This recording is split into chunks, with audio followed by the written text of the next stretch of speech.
అని వారి హృదయంలో మరొక ఆలోచన ఉంటూనే ఉంటుంది.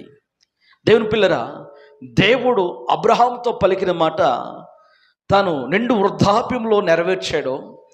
భార్యాభర్తలిద్దరికి సంతోషాన్ని ఇచ్చాడు. ఆశీర్వాదాన్ని అనుభవించే వ్యక్తులుగా చేశాడు. వారిని తేజరిల్లేవారుగా చేశాడు. స్తోత్రం కలుగును గాక. దేవుని మాట విన్నవారు వారి సంతానము తేజరిల్లిద్ది. వారి సంతానం మీద ఆయన వెలుగు ప్రకాశిస్తూ ఉంటుంది.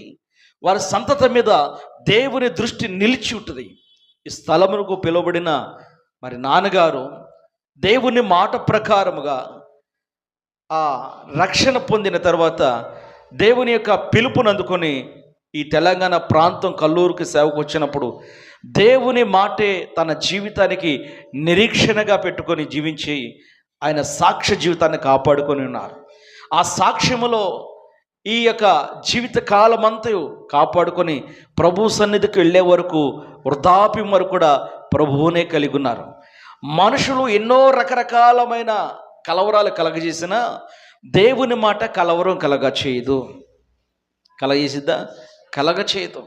దేవుని మాట ఏం చేస్తుందంటే స్థిరత్వంలో, స్థిర జీవితంలో, ఆశీర్వాదములో స్థిరపరిచేది.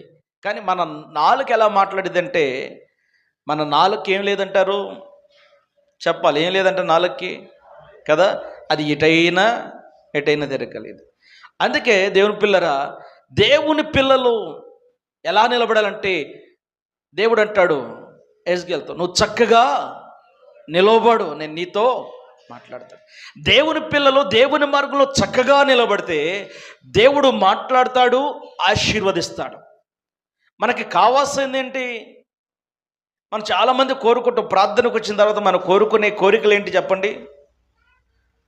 ఏం కోరుకుంటాం? ఆరోగ్యం లేని వారైతే ఆరోగ్యం కోరుకుంటారు, ఆస్తి లేని వారైతే ఆస్తులు కోరుకుంటారు, బిడ్డలు లేని వారైతే బిడ్డలు కోరుకుంటారు. దేవుని దగ్గర ప్రతి వ్యక్తికి ఒక కోరిక ఉంటుంది. ఉంటుందా ఉండదా? ఆయన కోరి నిన్ను ఏర్పాటు చేసుకున్నాడు. ఎందుకంటే ఆయన నిన్ను దీవించుట కొరకే. ఆమేన్. మనల్ని ఎందుకు కోరుకున్నాడు ప్రభు? మనల్ని శాపగ్రస్తులు చేయటం కాదు, శాపకరమైన జీవితంలోంచి ఆశీర్వాదకరమైన జీవితంలోకి ప్రభు మనల్ని మలుచుటకు కోరుకున్నాడు.